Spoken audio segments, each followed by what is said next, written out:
Ustaz, salam saya ucapkan kepada para peminat IKIM FM. Alhamdulillah, alhamdulillah.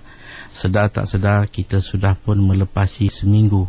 Hari ini kita berada pada hari yang ke-8, di mana hari yang ke-8 dan besoknya insya-Allah 9, 10 dan 11 di antara hari-hari penting dalam bulan Muharram. Jadi saya nak ingatkan sedikit kepada para pendengar dan para yang minat, mereka yang minat kepada majlis-majlis ilmu dan mencari-cari untuk usaha bagaimana meningkatkan amal, maka bolehlah antara di awal tahun ini amal yang dapat kita berikan tumpuan ialah berpuasa di bulan Muharram. Jadi apa yang nak saya perkatakan, bahawa kalau boleh kita dah mula puasa daripada 1 Muharram, tapi kalau tidak pun kita jangan lepaskan peluang. Hari ini memang boleh kita puasa, bahkan 2 niat kita boleh puasa. Puasa 8 Muharram dan juga puasa Khamis. Dan besok adalah 9, kita boleh puasa Jumaat dan Khamis. Dengan Jumaat ni sebenarnya dialah 2 hari yang disunatkan. Kalau puasa Khamis, sunat ambil Jumaat kerana nak jaga Jumaat supaya tidak berasingan. Maka sunat kedua-dua hari, maka 2 niat kita boleh pasangkan. Dan pada lusanya ialah hari Sabtu. Hari Sabtu adalah hari 10 Muharram. Banyak sekali sejarah-sejarah yang terlibat dalam berbagai peristiwa daripada dulu sampai hari ini, menjadi satu kenangan umat mengadakan satu amalan puasa pada 10. Baginda dapati orang-orang Yahudi di Madinah, bila baginda sampai, mereka berpuasa pada 10. Bila ditanya apakah sebab, mereka mengatakan mereka merayakan hari kemenangan Musa. Bila mana Nabi Musa lari dikejar oleh Fir'aun bersama dengan orang-orang Bani Israel, mereka telah terkepung dengan Laut Merah di depan mereka dan tentera Fir'aun di belakang. Maka akhirnya Allah telah membuka jalan atas keyakinan penuh Musa bahawa Allah tidak akan sia-siakan mereka, dan Musa telah membimbing mereka masuk ke dasar laut yang telah terbelah 12 lorong, dan seterusnya Musa bawa mereka naik ke darat. Dan ketika itulah Fir'aun dan tentera-tenteranya terperangkap dan mati lemas. Itulah tarikh 10 Muharram yang akan menjadikan satu hari besar, iaitu disebut sebagai Ashura. Maka Nabi kata, kami lebih aula, lebih tepat untuk merayakan kemenangan itu daripada kamu. Maka baginda suruh sahabat berpuasa. Maka kelebihan berpuasa pada 10 Ashura ialah Allah akan mengampunkan setahun dosa kita yang telah lalu. Maka dengan itu saya mengajak terutama para pendengar radio IKIM FM untuk kita mengambil sikap.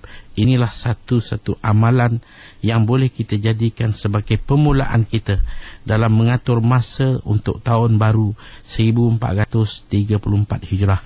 Mudah-mudahan kita sentiasa mencari masa, mencuri masa, memberikan perhatian kepada masa untuk kita mengisi segala-gala amal.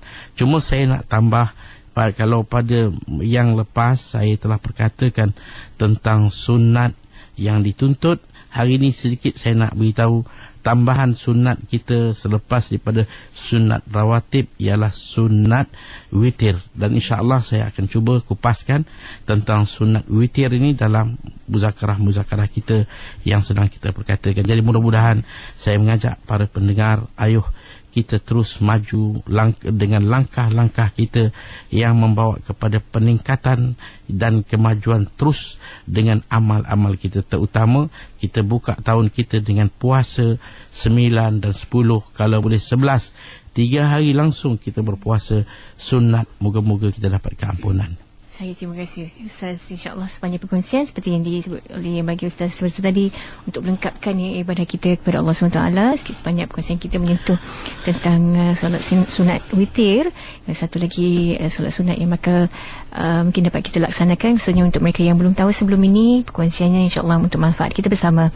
Apapun untuk menaikkan pendengar, kiranya ada sebarang kemusykilan berkaitan apa yang kita bicarakan maupun berkaitan dengan ibadah lain yang mungkin dapat anda dial ya. Selain itu untuk menerangkan kepada pendengar, mengingatkan interaksi yang berkesan dan lebih lancar kiranya anda dapat jauhkan ataupun tutup radio. Komunikasi kita terus secara langsung dari telefon, insyaAllah. Kita bersama pemanggil kita yang pertama. Assalamualaikum. Assalamualaikum. Waalaikumsalam warahmatullahi. Siapa di talian? Saya Ahmad daripada Kuantan. Cik Ahmad bersama dengan Ustaz. Assalamualaikum Ustaz. Waalaikumsalam warahmatullahi. Saya nak tanya sikit Ustaz. Ya, saya. Kalau kita mengimankan anak kita sembahyang, okey, keadaan dia, bacaan dia tu tidak berapa teratur lah. Bukan tak teratur, maknanya tak berapa tepat. Jadi macam mana dari segi kita punya sah tak sah untuk sembahyang beriman tu? Lepas tu yang kedua soalan, yang puasa untuk Ashura tadi, kalau ikut puasa, kalau ikut Rasulullah dia puasa 2 hari, kalau 1 hari itu mengikut Yahudi. Jadi boleh detailkan sikit macam mana? Assalamualaikum. Waalaikumsalam warahmatullahi wabarakatuh. Itu soalan pertama daripada Cik Ahmad dari Kuantan. Silakan Ustaz. Taib, pertama mengenai dengan solat berjemaah. Kalau kita berjemaah dengan anak kita, maka yang syaratnya anak ni mestilah seorang yang mumayyiz. Mumayyiz ni dia tak semestinya sudah baligh. Asalkan dia tahu kanan, kiri, dia tahu rukun, dia baca Fatihah betul, dia tahu baca tasyahud, dia tahu maghrib itu 3, isyak itu 4, dia tahu rakaat, maka dia menjadi makmum kepada bapa. Atau sebaliknya, anak ni baru umur 7-8 tahun tapi dah banyak surah dia hafal. Ada kalanya ada budak yang sudah jadi hafiz baru umur 7-8 tahun, 10 tahun dah hafiz. Maka bapa ambil keberkatan anak tadi, jadikan dia imam, bapa makmum. Apakah sah solat berjemaah ini? Kita kata sah, asalkan memayiznya anak tadi tahu apa yang dia sedang buat, sama ada dia jadi imam atau dia jadi makmum, kedudukan solat adalah sah. Yang jawapan yang kedua mengenai dengan puasa, sebenarnya tidak sama sekali kita kata kalau kita puasa 10 sama dengan Yahudi. Tak. Memang sebenarnya amalan kita puasa dengan Yahudi ini berbeza sekali. Berpuasa yang kita, dalam erti kata kita hari ini bermula dengan puasa yang kita lakukan, berbeza dengan Yahudi ialah Yahudi tidak ada sahur. Dia puasa tanpa sahur. Sebab itu kita nak disuruh menyalahi Yahudi dan ahli kitab, kita puasa dengan bersahur. Jadi kalau satu orang hanya berpuasa pada 10 tanpa 9 atau tanpa 11, maka dia tidak dikatakan menyontohi atau mengikuti Yahudi. Dia telah menghidupkan satu kelebihan puasa. Kerana Nabi beritahu kelebihan 10, Allah mengampunkan dosa kita setahun. Mana mungkin kita kata mendapat keampunan dosa tiba-tiba sama dengan Yahudi? Itu tak betul. Memang Yahudi puasa, tapi puasa kita yang kita disuruh oleh baginda ialah puasa yang lebih dengan syarat dan rukun yang kita buat seperti Ramadan. Kalau kita buat seperti itu, kita sudah tidak lagi seperti Yahudi. Sebab itu Nabi kata, kita lebih aula, nahnu aula minkum bi Musa. Kami lebih menepati kehendak yang mana berpuasa daripada kamu atas kesyukuran kita dengan kemenangan Musa. Maka Nabi suruh kita berpuasa. Nabi puasa 10. Adapun 9, Nabi pernah bertekad nak puasa pada tahun akhir sebelum wafat. Kalau baginda hidup tahun depan, dia nak ambil 9 dan 10. Tapi apa yang berlaku, baginda wafat sebelumnya, baginda hanya puasa 10. Jadi kalau kita puasa 10, bermakna tidak kita mengikut Yahudi, bahkan kita telah menepati apa yang baginda suruh kita puasa. Cuma tambahannya, kalau kita dapat, ambillah 9 dan 10, kalau boleh 11 juga. Itu kelebihan 3 hari ini adalah kelebihan besar. Ya, saya terima kasih Ustaz atas perkongsian tersebut, insyaAllah untuk manfaat kita bersama. Dan juga kita kembali untuk bersama dengan pendengar bersama talian untuk waktu ni. Assalamualaikum. Hello, Assalamualaikum. Assalamualaikum warahmatullahi wabarakatuh. Siapa di talian? Hello. Okey, saya nak tanya oleh. Boleh. Siapa di talian? Saya Najal daripada Seremban. Silakan bersama dengan Ustaz. Saya Ustaz. Waalaikumsalam warahmatullahi. Ustaz, kalau buah yang tumbuh di surau di masjid, boleh tak kita makan tanpa izin siapa? Boleh tak? Kita makan?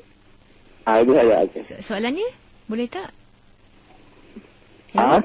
Boleh ulang soalannya? kalau buah yang tumbuh di masjid ataupun surau dan kita nak makan sampai siapa, boleh tak kita makan buah tersebut? Okey, terima kasih kita dapat penjelasan Ustaz. Assalamualaikum. Okey. Apa yang tumbuh? Buah yang tumbuh kat kawasan masjid ataupun surau yang tak ada yang empunyanya boleh tak dimakan? Memang kadang-kala kita tengok di kawasan masjid sama ada ditanam ataupun tumbuh dengan sendiri, seperti pokok kelapa, pokok rambutan. Maka sebenarnya tanah masjid ni tanah wakaf. Apabila tanah wakaf, tuan punya wakaf dia ialah kita kata pemilik asal Allah. Kemudian pemilik sementara ialah ahli jawatan kuasa. Ahli jawatan kuasa mereka lah pemilik sementara yang bertanggungjawab dalam urusan apa sahaja yang berkaitan dengan masjid. Jadi kalau pokok-pokok itu tumbuh dan ahli jawatan kuasa tidak mengambil apa-apa tindakan, maknanya untuk mengambil buah, menjual, kembalikan kepada keuntungan ke masjid, mungkin dibiarkan begitu saja dan tidak ada siapa pun mengadu masalah, maka buah tu masak kita ambil, buah kelapa masak kita panjat ambil, dan tidak ada apa-apa suara daripada ahli jawatan kuasa menganggap benda tu tidaklah besar sangat. Jadi buah jatuh ataupun buah masak kita kait dan makan, dan bagi ahli jawatan kuasa itu tidak berat, tidak besar, maka tak ada masalah. Kerana segala-gala yang berkaitan dengan masjid ianya adalah tanah wakaf, dan tanah wakaf ni pemilik sementara ialah ahli jawatan kuasa. Mereka kena fikirkan sama ada ditebangnya pokok ataupun dibiarkan tumbuh, memberikan lebih meredup cahaya yang tidak panas, dan buah-buah tu dikumpul dan dijual balik kepada masjid, ataupun dibiarkan masyarakat, siapa rajin, siapa nak, panjatlah, ambillah. Maka kalau itu dibiarkan, maka tak ada masalah, boleh kita makan. Ya, saya terima kasih Ustaz. Dan mungkin menaikkan respon kita dalam Facebook Puan Asnida berkaitan dengan solat jamaah Ustaz. Saya bermusafir dari satu tempat ke satu tempat untuk tempoh lebih daripada 3 hari. Adakah kita masih boleh mengerjakan solat jamaah? Contohnya daripada Shah Alam ke Johor 3 hari, daripada Johor sambung ke Melaka 2 hari. Boleh tak solat jamaah dilakukan di Melaka? Silakan Ustaz. Pertama sekali, kalau kita nak menuju ke satu tempat, perjalanan tempat kita ke tempat tuju, syarat dia mestilah 2 marhalah dan lebih, iaitu 86 km lebih lepas kita keluar daripada kawasan. Kemungkinan kita singgah ke satu-satu tempat tertentu, maka singgah walaupun tidak melepasi jarak, tapi kerana poin kita ialah nak pergi tempat yang lebih jauh, singgah rumah kakak, singgah rumah Pak Ngah, singgah rumah Fulan, maka sepanjang singgah ni kita boleh. Syarat kita tidak tinggal lebih daripada 3 hari. Singgah dekat satu tempat, maka kita duduk 2 hari, kita boleh jamak, walaupun jarak dia belum sampai 2 marhalah. Kerana kita nak pergi tempat yang jauh, kita nak bertolak daripada contohnya Kuala Lumpur, nak ke Johor Bahru, tapi singgah Seremban, singgah Melaka, singgah Batu Pahat. Setiap tempat kita singgah, kita tak duduk mukim lebih daripada 3 hari. 2 hari, kemudian besok sambung pula rumah lain. 3 hari yang tidak lebih, cukup 3 hari. Maka selama itu kita boleh terus kasar jamak sampai tempat tuju. Tapi kalau kita niat, katakanlah mula-mula daripada Kuala Lumpur nak pergi Seremban, maka belum cukup 2 marhalah, maka kita tak boleh kasar, tak boleh jamak. Besoknya nak pergi Melaka pula, tak cukup 2 marhalah, tak boleh kasar, tak boleh jamak. Duduk walaupun 2 hari, 3 hari. Lepas tu kita nak pergi ke Batu Pahat yang tak cukup 2 marhalah, walaupun nak duduk 2-3 hari. Kemudian nak pergi pula ke Johor dengan tidak satu niat, berhenti, itu langsung kita tidak boleh kasar dan tak boleh jamak. Dia berbeza. Kalau kita mempunyai niat tuju yang mana jarak lebih 2 marhalah, walaupun kita ada persinggahan di pertengahan jalan, itu boleh kasar, boleh jamak. Tapi kalau niat kita untuk pergi ke satu tempat yang tidak melepasi 2 marhalah, dan besoknya sambung lagi ke tempat yang lain, tidak juga sampai 2 marhalah, kepada tempat yang kita berhenti yang pertama, yang kedua, yang ketiga, walaupun setelah seminggu sampai ke tempat yang paling jauh, Johor Bahru katakan, maka sepanjang ini kita tidak boleh kasar. Terima kasih Ustaz atas penjelasan tersebut, dan juga menaikkan pesan ringkas yang dikirimkan oleh Puan Hani berkaitan dengan kedudukan tahiyat awal Ustaz, ya, jika bersolat fardu secara duduk. Silakan Ustaz. Dalam solat kita ada 2 kedudukan duduk. Satu dipanggil duduk iftirash, iaitu duduk di atas tapak kaki kiri, pacakkan kaki kanan.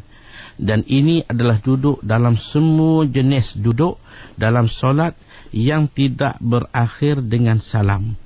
Dan ini adalah seafdal duduk. Dan satu lagi dipanggil duduk tawarruk, iaitu kita duduk di lambung kiri, keluarkan kaki kiri ke kaki kanan, duduk tahiyat akhir. Dan itu hanyalah duduk yang mana akhirnya adalah salam. Jadi kalau duduk yang akhirnya salam, duduk dia adalah dipanggil tawarruk. Duduk yang tidak akhir dia salam, sama ada antara dua sujud, sama ada dipanggil jalsatul istirahah, duduk sekejap sementara nak bangun, maka duduk-duduk ini dipanggil duduk iftirash. Dia merupakan suatu perhiasan solat. Bahkan kalau kita duduk lain pada cara ni pun tak ada masalah. Mungkin ada orang duduk atas tumit, mungkin ada orang duduk bersila sekalipun, tidak jadi masalah. Kerana duduk dia hanyalah satu perhiasan solat. Terima kasih Ustaz. Assalamualaikum. Waalaikumsalam warahmatullahi. Silakan siapa di talian? Saya Ishak. Cik Ishak bersama dengan Ustaz, silakan.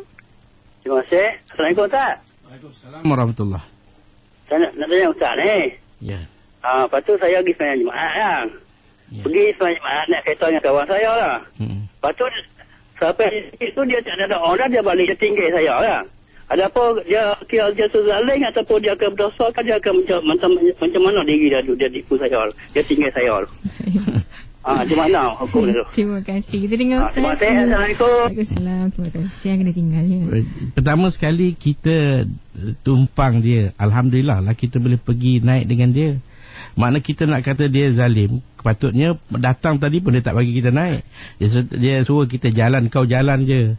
Jadi kita pergi kena jalan, balik berjalan. Alhamdulillah dia bagi kita tumpang naik.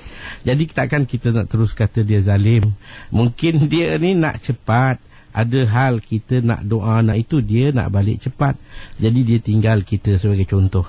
Jadi kita tak boleh terus nak kata dia zalim, kerana dia dah bawa kita pergi dulu. Kalau tidak, mungkin katakanlah dia tak bagi kita tumpang dalam perjalanan pergi, mungkin kita terpaksa berjalan kaki tengah panas.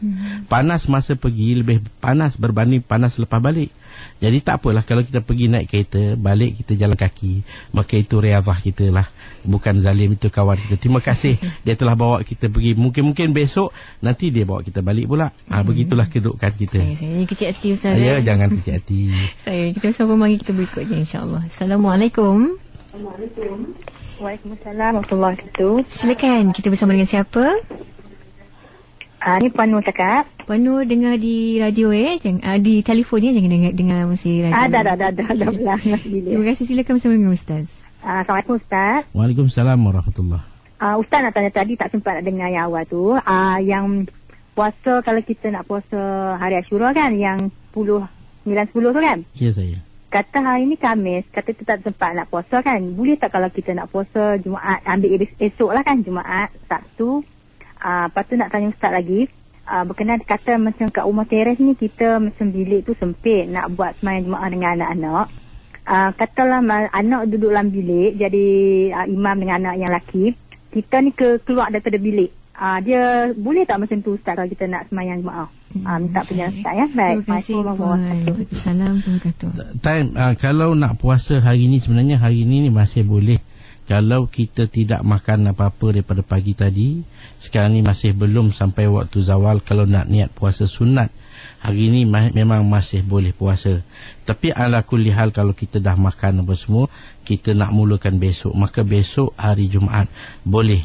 Dia yang menjadi makruhnya kalau dia tidak ada apa-apa kaitan, bukan sempurna apa-apa hari, tiba-tiba nak puasa Jumaat, maka itu makruh. Kecuali kalau kita kaitkan Khamis dan Jumaat atau Jumaat dan Sabtu, maka itu tidak menjadikan makruh. Jadi kalau besok ni Jumaat, dia memang hari 9 tu dipanggil Tasu'a, satu hari yang disunatkan puasa, maka kita tak lihat Jumaat, kita lihat kepada Tasu'a itu sunat. Kemudian lusa pula hari Sabtu. Hari Sabtu ni kita tak tengok pada Sabtu tu sendiri, tetapi hari itu adalah hari Ashura. Maka 2 hari ni kita boleh puasa, tak ada masalah. Kemudian balik kepada solat dalam rumah. Kalau pintu bilik dibuka dan jarak tidak jauh dalam satu kawasan, maka dalam bilik katakanlah bapa dengan anak, ibu di luar bilik, jarak yang tidak jauh dan tidak ada yang menghalang, makna pintu bilik dibuka, maka solat berjemaah kita sah, boleh, tak ada masalah. Dengan jarak yang dekat, yang mana pintu tu syarat dia mesti terbuka. Itu dia punya kedudukan dia. Maka solat begitu berjemaah sah. Saya terima kasih Ustaz atas penjelasan tersebut, juga untuk makluman kepada kita ya, insyaAllah. Dan meraihkan respon kita dalam Facebook, Puan Azuna Omar. Salam untuk Ustaz. Pertanyaannya, imam di masjid saya membaca kalimah mahfuz menjadi mahafuz dan kalimah nafsin kepada nafasin. Minta ulasan daripada Ustaz. Jadi itu adalah, saya rasa, bacaan bukan dalam Fatihah. Jadi kalau imam silap dalam bacaan, perbuatan silap ini, itu imam sendirilah. Segi solat berjemaah, dia mengimami solat dia sah. Solat imam sah dan solat jemaah pun sah. Cuma perbuatan silap dalam bacaan tadi perlu diperbaiki. Kalau disengajakan terus berdosa si imam tadi, dan kita makmum tidak menanggung apa-apa dosa. Jadi imam perlu lebih faham bahawa menjadi imam bukanlah satu kerja yang sonok-sonok. Dia adalah satu tanggungjawab. Dia akan memikul dan akan ditanya orang yang di belakang dia. Jadi sebab itu ini satu tanggungjawab yang besar. Maka hendaklah imam mengambil sikap bertanggungjawab. Kalaulah perlu, dia belajar lagi dan belajar lagi supaya dia dapat memperbetulkan sentiasa. Kalau Fatihah memang tak boleh langsung silap, tapi kalau kesilapan berlaku dalam surah, solat tetap sah, tak ada masalah. Terima kasih Ustaz. Saya kembali untuk respon kita berikutnya daripada Nurlina Muhammad Nur, berkaitan dengan 10 Muharram ni. Katanya Sabtu ni banyak undangan perkahwinan. Boleh tak kita puasa dan pada masa yang sama menghadiri undangan perkahwinan demi memenuhi undangan saudara juga kawan-kawan? Ustaz, silakan. Dia jemputan ataupun undangan kenduri kahwin ni memanglah dia adalah di antara jemputan yang wajib kita hadir. Selagi mana majlis kenduri kahwin ini tidak menyalahi syarak, maka kita tengok kadang-kala majlis-majlis perkahwinan kawalannya begitu baik, laki-laki di satu kawasan yang tidak ada menimbulkan fitnah, perempuan di satu kawasan yang agak selamat, maka wajib kita hadir. Masalah makan atau tidak itu tak penting. Cuma kita wujudkan, orang kata hadirkan kita punya diri kita ke majlis untuk menimbulkan rasa seronok kawan kita atau jiran kita atau keluarga kita yang mengadakan majlis kenduri kahwin. Jadi kalau kita tak makan, dia tak akan rasa tersinggung. Yang penting hadir. Lebih-lebih lagi hadir dengan sampul. Itu lebih seronok. Makan tak makan tak ada masalah. Tersalam dengan dia, bagi satu sampul, isikan sikit duit dalam sampul itu, maka kita raih. Kalau kita perempuan, jumpalah pengantin perempuan.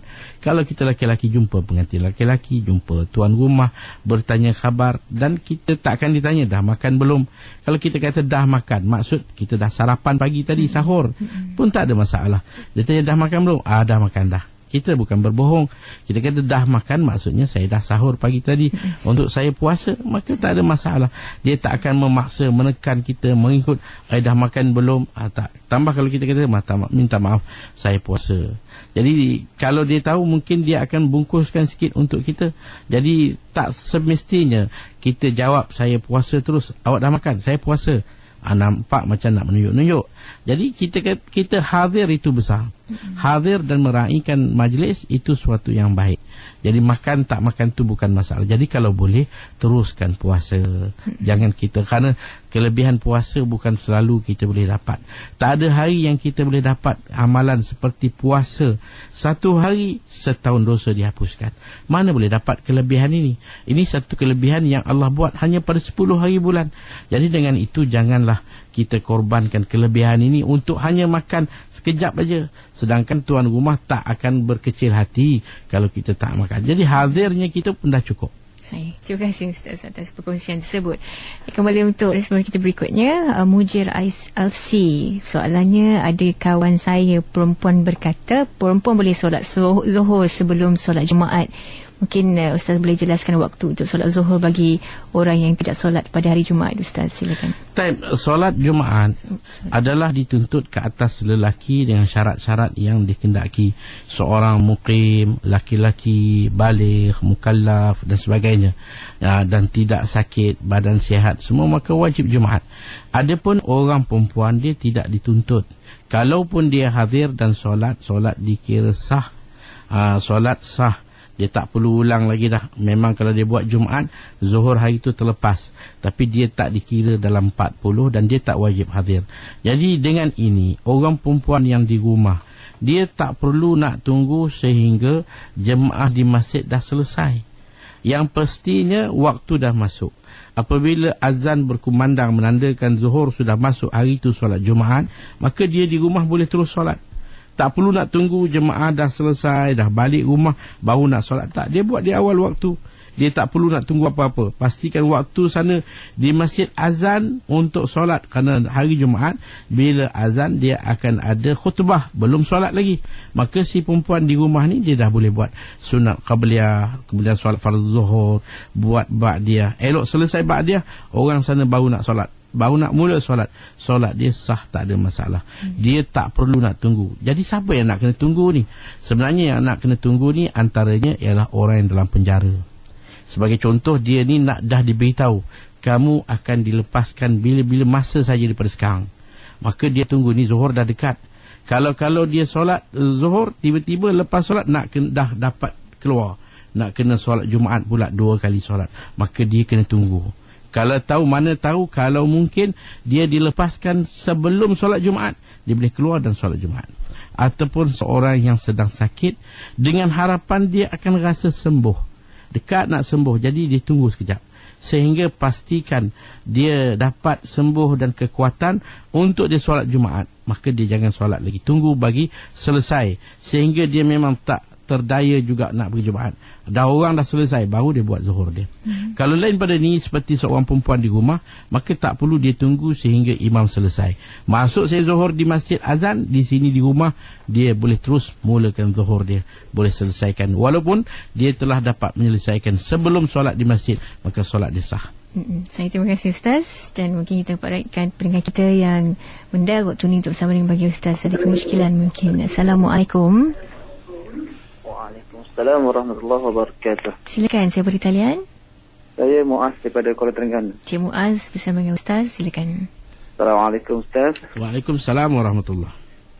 Saya ada 2 soalan. Soalan pertama tentang saya nak tahu Ustaz, orang kelainan upaya OKU yang boleh jadi imam untuk jemaah. Maknanya kata yang mana yang paling sah ataupun yang mana yang tak boleh, orang cacat yang tak boleh jadi imam. Tahu saya orang yang bisu sebab tak boleh baca kan. Jadi saya salah seorang OKU penglihatan. Jadi saya pernah berlaku pada diri saya sendirilah. Jadi imam sebuah surau di Ibu Negara Kuala Lumpur. Jadi lepas tu ada seorang jemaah, dia tengok saya jadi imam, orang pimpin saya pergi depan. Dia tak jemaah sekali dengan saya. Lepas tu last sekali habis saya salam semua, dia bagi tahu kat orang-orang sembahyang jemaah dengan saya sekali tu, dia bagi tahu bahawa dia kata kenapa sembahyang dengan dia kan tak tahu kiblat semua, sedangkan orang yang bawa saya ke depan tu tunjuk kiblat semua kan. Lepas tu dia kata dia ada dengan ceramah di mana tak tahu. Dia kata orang cacat, orang buta lah, dia kata tak boleh jadi imam. Jadi saya nak komen Ustaz dan selalu Ustaz yang bagi jawapan yang sebetulnya lah. Dia pendengar yang lain, itu saja. Saya terima kasih. Assalamualaikum. Silakan Ustaz. Ustaz, masalah OKU ini, dia tidak jadi hal kalau nak jadi imam. Bukan ada, bahkan ada kalanya menjadi khilaf mana afdal, OKU jadi imam ataupun orang yang biasa jadi imam. Sebagai contoh, kalau macam bisu, memanglah kita kata dia boleh jadi imam untuk jemaah bisu saja. Tapi kalau kita yang bukan bisu, contohnya macam kawan kita ni, dia seorang yang buta, maka orang buta jadi imam, apakah ada masalah di situ? Tidak ada masalah. Ada kala ulama mengatakan afdal buta daripada celik jadi imam. Kenapa? Kerana orang buta lebih khusyuk berbanding dengan orang celik. Kerana orang celik ni, kita ni dalam solat pun macam-macam benda yang kita lihat sana lihat sini. Cuma orang celik lebih dapat mengawal kebersihan daripada orang buta. Orang buta mungkin dia tak nampak, dia pergi pijak tik cicak lah, pijak itu pijak ini, najis. Daripada pengawalan najis kita lebih, daripada kekhusyukan dia lebih. Maka menjadi khilaf. Sebab itu dalam solat dikatakan mana lebih afdal, kita pejam mata atau celikkan mata kita. Maka khilaf ulama, afdalnya memanglah kita buka mata. Kalau dua-dua keadaan sama, pejam dan celik sama khusyuk, maka buka tu adalah lebih afdal. Memang orang celik lebih afdal jadi imam. Tetapi kalau di sana ada orang buta, yang jauh lebih baik. Kadang-kadang kita dapati hari ini ada orang buta yang menguasai Al-Quran lebih baik, baca Qurannya bagus, cuma masalah dia tak tahu arah kiblat. Tak ada masalah, dia boleh bertanya. Dia masuk masjid, maka dia kuatkan suara, minta tolong arah kiblat mana, dia cakap. Cuma dia jangan terus masuk langkah tanpa bertanya terus solat. Itu tak sah. Dia kena, kalau tak ada orang katakan, dia boleh tahu dengan dia pegang kita kata tikar sembahyang ataupun sujadah, dia letak tangan dia boleh tahu arah kiblat mana. Dia bertanya. Kalau ada bimbingan orang, maka lagi cantiklah. Orang turun pimpin dia, bawa dia naik ke depan, dia mengimami solat dengan keadaan dia baca lebih baik daripada orang yang celik tadi, maka dia jadi imam lebih hafal. Banyak imam-imam buta, banyak ulama-ulama yang mereka ni buta menjadi imam kepada orang celik. Jangan kita ingat orang celik ni lebih afdal. Tak. Kadang-kadang Allah ambil mata dia di dunia, Allah bagi nanti lebih baik daripada orang yang celik di dunia ni. Jadi jangan kita menghina orang OKU macam ni. Kalau dia kita tahu mempunyai kebolehan membaca dengan baik, biarlah dia jadi imam. Kerana satunya bacaan baik dan kekhusyukan dia. Kita nak berkongsi dengan khusyuk dia. Kerana orang buta ni dah tentu lebih khusyuk. Dia tak tengok TV, dia tak tengok perempuan, dia tak tahu apa rupa dunia ni, dia tak tahu. Rupa dia sendiri pun dia tak tahu macam mana rupa. Jadi dengan sebab itu dia lebih khusyuk, maka dia jadi imam. Bukan masalah kita kata dia tak tahu kiblat. Tak, kita dah pandu dia betul kiblat, maka dia mengimami solat. Maka itu lebih baik. Memang ada banyak imam-imam buta yang mengimami solat dan makmum di belakang ulama-ulama besar. Tidak ada masalah. Jadi kita minta kalaupun dia bukan buta, sebaliknya dia tempang, sebaliknya dia cacat, dia tak boleh berdiri, dia duduk, boleh imam tu duduk, jemaah berdiri boleh. Bahkan bukan kata berdiri, dia dah baring dah, orang tua cukup uzur, dia pun boleh jadi imam kepada kita yang di belakang ni berdiri. Tak ada masalah. Bukanlah kecacatan itu membuatkan dia telah jatuh ataupun telah kita kata tak boleh dikedepankan. Tak. Lebih-lebih lagi kalau dia ada kelebihan, maka utamakanlah orang yang ada kelebihan walaupun dalam kecacatan menjadi imam. Keberkatan mereka ni jauh lebih baik daripada kita yang celik tapi tak ada kelebihan. Bacaan pun masih belum tentu sah. Jadi saya minta para pendengar, kalau ada orang yang begini keadaan OKU dengan ada kelebihan, utamakanlah dia, tempatkanlah dia di depan menjadi imam dengan bacaan yang baik. InsyaAllah berkat solat dia, kita juga dapat tumpang. Masya-Allah. Assalamualaikum. Waalaikumsalam warahmatullahi. Silakan, kita bersama dengan siapa? Saya nak tanya ni. Saya tadi pergi sembahyang jemaat tadi. Dia ajak saya, bukan saya ajak dia. Dia ajak saya. Kalau saya tumpang tak apalah kan. Dia ajak saya. Dia ajak saya, betul dia tinggal saya. Tak patutlah dia ajak saya. Ya, saya kita dapat. Terima kasih. Assalamualaikum. Kita ambil seorang lagi pemanggil insya-Allah. Assalamualaikum. Waalaikumsalam warahmatullahi. Silakan, kita bersama dengan siapa? Silakan bersama dengan Ustaz. Saya Abdul Latif bin Idris. Cik Abdul Latif, silakan. Okey, assalamualaikum Ustaz. Waalaikumsalam warahmatullahi. Ustaz, saya nak bertanyakan tentang solat Jumaat Ustaz. Saya ni pemandu bas. Ya. Saya pemandu bas TNT. So saya nak sembahyang Jumaat tu selalu ni tak berkesempayan Ustaz. So macam mana saya boleh sembahyang solat Zuhur sahaja ke ataupun macam mana Ustaz? Terima kasih. Assalamualaikum Cik Latif. Sebenarnya solat Jumaat ni wajib atas setiap orang. Dia tidak ada uzur yang kita kata awak dibenarkan. Driver bas tak ada uzur sebenarnya kena solat. Melainkan mereka yang ditugaskan untuk menjaga keselamatan. Yang mana kalau mereka tinggal maka akan berlakulah pencerobohan.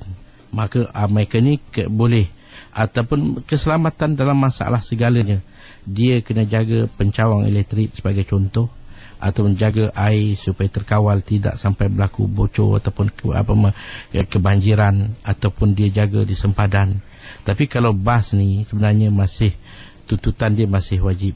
Jadi kita cubalah berbincang dengan syarikat, dan syarikat perlu lihat, kerana pemandu-pemandu ni tak semuanya Islam, ada yang bukan Islam, dan kadang-kadang ada juga perempuan. Jadi biarlah majikan ni perlu, kerana ini tanggungjawab mereka. Bila mereka dah pilih pekerja, mereka kena beri segala yang terbaik untuk pekerja. Bukan hanya tanggungjawab sekadar melepaskan tugasan, dah buat kerja selesai. Tak, ini Jumaat. Maka cuba uruskan setiap pekerja lelaki hari Jumaat dapat solat Jumaat. Kerana di kawasan bas, perhentian bas ni ada masjid-masjid yang terdekat. Bagi dia peluang 15 minit, 20 minit, setengah jam untuk dia solat. Ini tanggungjawab kita. Dan pihak pekerja begitu juga, minta takkanlah dalam seminggu kita satu hari saja kita cuti sekejap untuk solat Jumaat. Tak boleh kot. Jadi sebenarnya usaha di dua pihak perlu ada, supaya kita faham kita punya hidup ni apa yang kita nak. Matlamat kita apa? Nak gaji besar, nak dapat hidup mewah, ataupun kita nak hidup buatkan satu bekalan kita untuk ke akhirat. Kalau kita faham, insya-Allah saya rasa kita di Malaysia majikan masih boleh memahami kalau difahamkan bahawa ini adalah hari Jumaat. Semua orang wajib solat Jumaat, laki-laki, tak ada yang berkecuali. Kerana kalau bas tak jalan pukul waktu tengah hari itu tak ada masalah. Sekejap dia solat Jumaat, maka dia pergi. Atau dia berhenti sekejap bas, kemudian dia solat Jumaat dan pergi buat kerja, boleh, tak ada masalah. Perkara ni perlu perbincangan, dan kita ada ulama-ulama, kita ada majlis agama, boleh diatasi supaya tak ada orang yang tak solat Jumaat. Kadang-kadang saya dengar ada setengah-setengah driver kepada bukan Islam, dia bawa bos dia bukan Islam. Ada kala bos ni tanya, lu tak ada pergi solat Jumaat ke? Bos yang tanya, itu yang masalah. Kadang-kadang kita orang Islam ni tak guna kesempatan. Bila pula bos kita yang bukan Islam, dia pula ingatkan, awak Islam tak pergi ke solat Jumaat? Sepatutnya bukan dia yang mengingatkan kita. Kita ni tanggungjawab kita. Jadi saya rasa tidak menjadi masalah.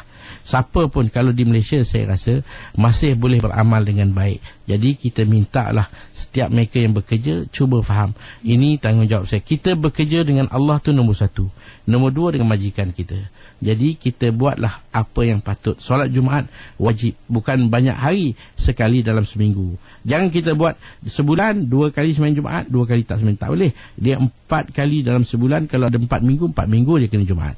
Jadi Jumaat jangan tinggal. Terima kasih. Moga kepada yang memanggil sebentar tadi dapat memudahkan urusannya untuk melengkapkan solat Jumaatnya, insya-Allah.